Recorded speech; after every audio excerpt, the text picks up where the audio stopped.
So, simulan na natin yung walkthrough natin sa Google Classroom.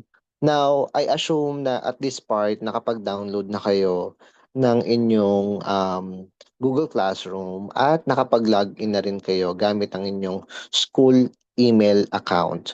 No? So, I will open my account.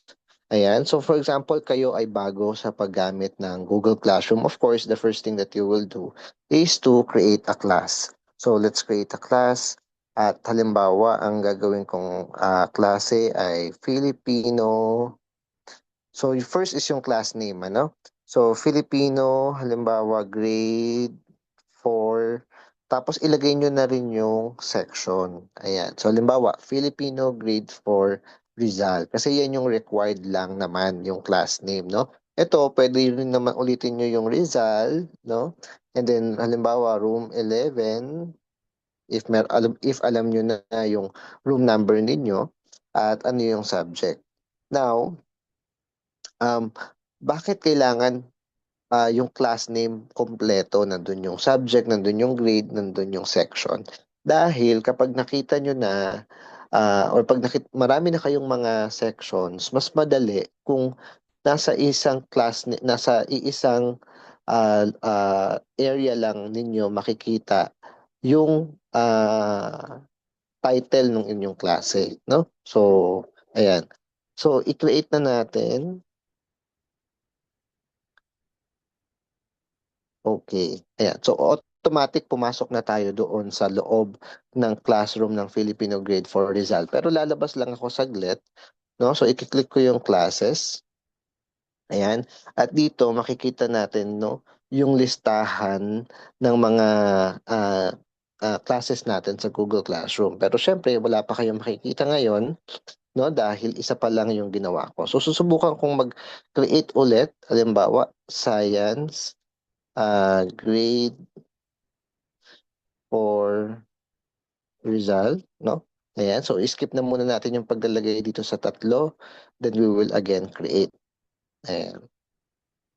So pag na-create na siya, labas lang ako ulit sa classes.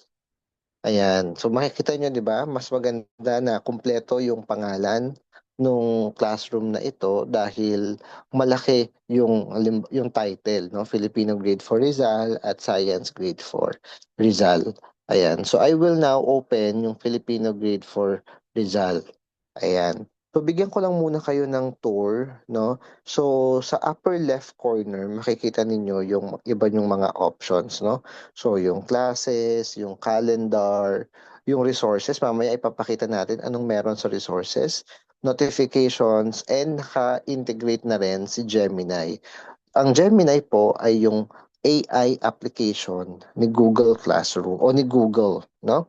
Ayan, so naka-integrate siya sa Google Classroom. Makikita nyo rin dito yung inyong mga subjects at makikita nyo rin dito yung inyong mga offline files. Ayan. Mamaya i-demonstrate natin yan. Sa archive classes, makikita ninyo dito, halimbawa, ayan, meron akong in-archive na klase. Halimbawa, last school year, tapos ko na yung English grade 10 Rizal, pwede ko na siyang i-archive. Not necessarily delete, kasi baka yung mga students ninyo o kayo mismo ay gusto pang ma-access yung inyong mga files. No? Ayan. And then, yung classroom folders, ito naman yung integration ng Google Classroom, ng Google Drive sa Google Classroom. Okay? Ayan. So, back natin. Actually, lumipat tayo sa Google Drive eh. So, exit lang tayo, balik tayo kay Google Classroom. Okay? Ayan. And then, nandyan din yung mga settings, no? Pwede ninyong i-update yung inyong account settings, change your name, pero baka kailangan yung i-ask yung inyong admin, notifications, yung theme, pati itong option na i-synchronize ang inyong Google Classroom gamit ang inyong mobile data. So, pwede nyo i-turn on yan. Okay? Okay. So, punta na tayo sa Filipino Grade for Rizal ulit. Now, yun yung nasa upper left corner. Punta tayo sa upper right corner. Ayan. So, nakita nyo dito may gear icon, yung settings. So, pwede nyo i-click yan. Dito, pwede ninyong palitan yung class details, yung class name. Pwede kayo magdagdag ng class description, i-edit yung section, yung room, yung Filipino. At ang pinaka-importante dito is yung dito nyo makikita yung invite codes, no? So, meron ditong toggle. Pwede nyo i-turn off ito, no? Halimbawa, tapos na yung time para ah, mag-join yung inyong mga estudyante. Halimbawa, you have 35 students, nakapasok na lahat yung 35 students, pwede nyo nang i-turn off yan. Pero kung may inaantay pa kayo yung mga students na magjo-join in your classroom, pwede nyo pang i-turn on yan. So may dalawang way tayo para makapag-join ang inyong mga students. So yung una is using or giving them the class code. So halimbawa, this is the class code. Pangalawa is yung invitation link. So ito yung invitation link na pwede ninyong isend sa kanila. So pwede via Messenger, ayan, o kaya via text or via Viber. Ayan.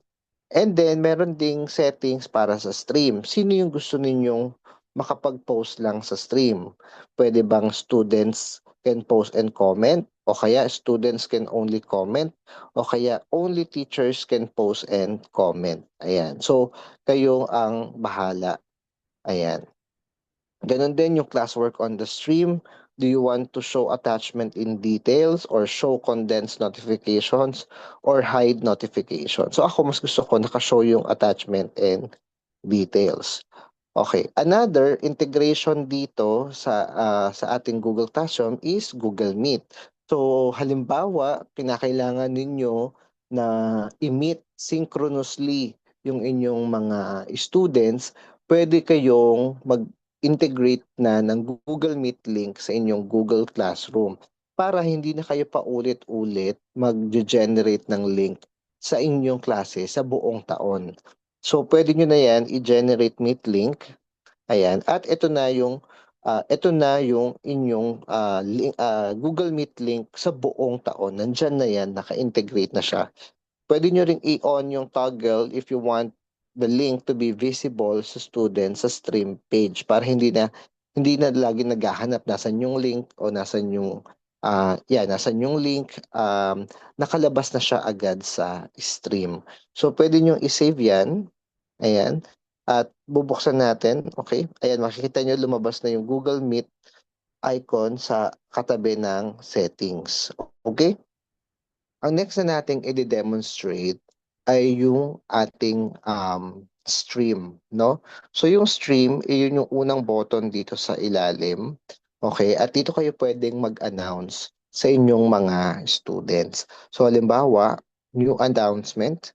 So halimbawa, magandang araw, Section Rizal. Ako ang inyong guro at ako ay nagagalak na makita kayo sa unang araw ng klase para sa school year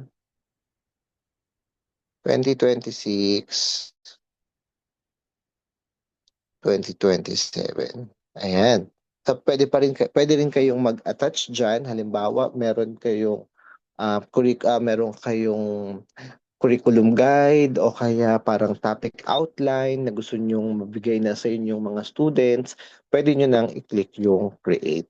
Ayan. So makikita na yan ng inyong mga estudyante. Now, aside dito sa button na new announcement, may makikita rin kayong repost na button. Para sa yung repost? So kung marami kayong section na hawak, halimbawa, meron kayong 4 na hawak na Filipino sa grade 4, pwede nyo i-click yung repost, no? And then, hanapin nyo kung saan manggagaling yung post. So, halimbawa, sa Filipino, sa section Rizal. Tapos, piliin nyo yung gusto nyo i-repost. So, halimbawa, yan. At pili kayo kung saang section nyo pa siya gustong i-post, no? Wala lang akong nagawa na ibang section for the Filipino subject. So pero halimbawa lang gusto niyo siyang ma-post rin sa Science grade for Rizal, pwede niyo i-click yung done. Ayan, tanggalin ko na yung Filipino kasi na-post na siya doon. And then click lang natin yung create. So lalabas na rin 'yan sa section dun sa science, sa ibang mga section. Okay, so i-delete ko lang 'to, yung nadoble. 'Pag pumunta ako sa section science, makikita ko din yung post ko kanina. So hindi na ako kailangan mag-type ulit at makaka-save talaga ako ng maraming oras. Okay, balik ako sa Filipino. Okay, punta tayo ngayon dito sa classwork. Sa classwork, marami kayong puwedeng gawin, 'no? 'Pag clinic niyo yung plus button, makikita niyo puwede kayong mag-post ng assignment, ng quiz, o ng isang question. Puwede rin kayong mag-post ng material, mag-reuse din ng post, at i-organize yung inyong, lessons into different topics. So halimbawa, ako normally ang una ko talagang ginagawa is to create topic. So halimbawa topic 1, 'no, ayan. And then puwede pa kayong magdagdag ng topic 2, so on, so forth. Para malinis at maayos at organize yung inyong classwork, 'no? So under topic 1, puwede akong maglagay ng material. So lagyan ko ng material title dito sa taas. Um, halimbawa, ano bang magandang ilagay? Aralin 1, 'no? So, Aralin 1, puwede kayong maglagay ng, description, puwede kayong maglagay ng attachment, puwede kayong mag-upload from Google Drive o kaya maglagay ng link, mag-upload ng file, 'no, kung may existing na kayong file. Puwede kayong mag-upload ng photo, mag-take ng photo, mag-record ng video, mag-create ng bagong PDF, or mag-upload ng Google Docs, slides, sheets, drawings, at forms. Kaya makikita ninyo, integrated talaga lahat ng Google applications dito kay Google Classroom, 'no? So halimbawa lang meron akong PDF. So halimbawa, this is Aralin 1. Okay, halimbawa lang naman ito, 'no?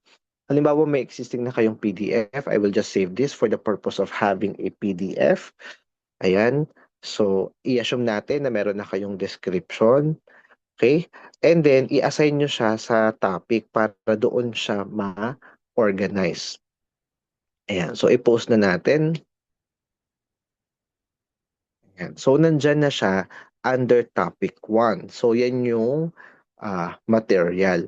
Let's try to post or to create an assignment. So sa assignment, so siyempre, required na may assignment title dito sa taas. So halimbawa, Takdang Aralin 1. Okay. Pansin niyo lagi ko nilalagyan ng number kasi para mas madaling ma-monitor ng inyong mga, estudyante kung pang-ilan at anong takdang aralin or activity yung kailangan nilang gawin.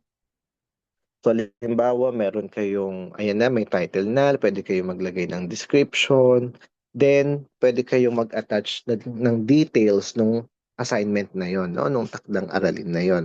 Okay, gano'n ulit, puwede kayong mag-upload from your Google Drive or, ah, ah, mag-upload ng file. Halimbawa, ibang mga application like Microsoft Word or PDF, puwede naman, 'no, ayan.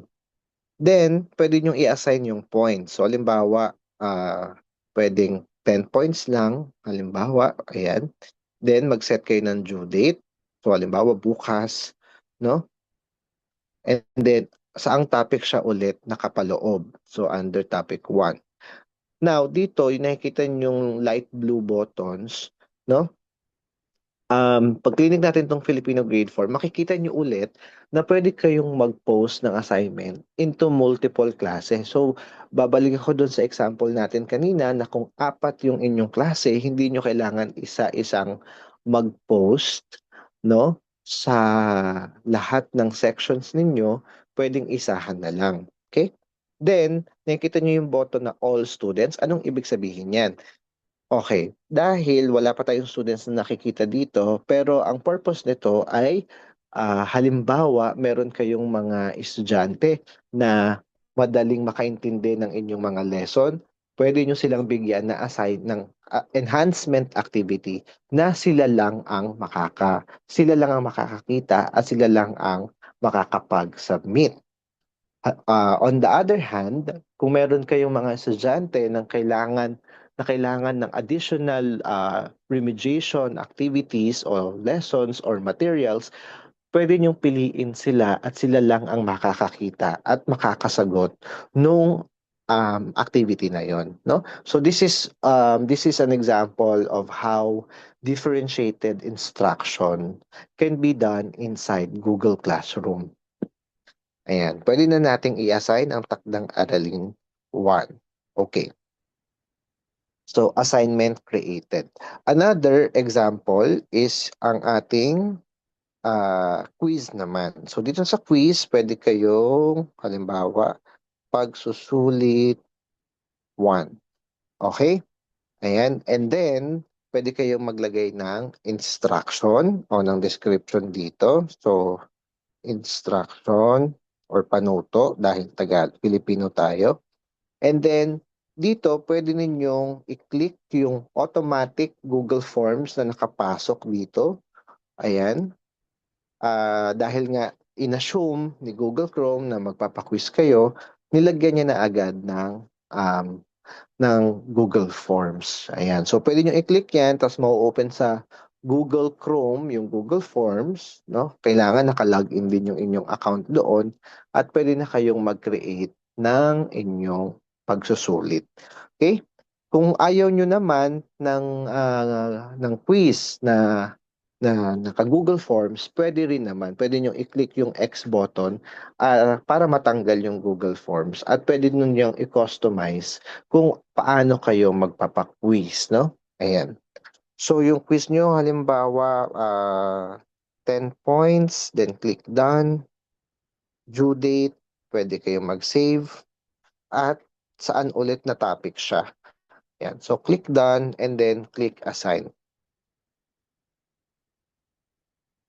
Ayan. So makikita nyo, kompleto na yung mga materials under topic 1. You have aralin 1, yung lesson, meron kayong assignment, at meron din kayong quiz. No? Imagine nyo na lang kung ito ay na-organize nyo na ngayon pa lang, no, habang naghahanda kayo for school year, for the next school year, madali na para sa inyo na i-manage yung inyong mga classes.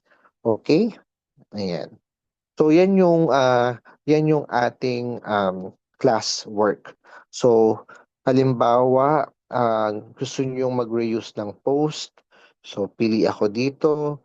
Gusto niyo tong, by the way, pwede kayo mag-reuse ng post from previous school year, yung mga nagawa nyo from previous school year. Kaya malaking tulong talaga to dahil halimbawa, ngayon nyo sisimulan i-organize yung inyong mga material sa loob ng Google Classroom. Hindi nyo na kailangan maghanap ng mga na material ninyo dahil pwede nyo nang i-reuse yung mga nagamit ninyong mga material o kaya quizzes o kaya mga assignments from the previous school year. Okay. Ayan. So, okay na tayo by the way, lahat pala ng pinopost ninyo o ginagawa nyo sa classwork ay makikita sa stream. Ayan, so nandito yung post natin kanina, yung inyong material, no? Pwede yan ma-open ng mga learners ninyo. Nandito rin yung assignment, no? Makikita pala ninyo dito sa stream kung ilan na yung mga nagpasa at ilan na rin yung nalagyan nyo ng grades, no? Ayan. At dito rin sa quiz, makikita nyo yan kung ilan na yung nagpasa at ilan na yung nabigyan nyo ng score. Okay? Ayan. So far, yun yung ating basic na introduction ng Google Classroom sa ating mobile application. Okay. So,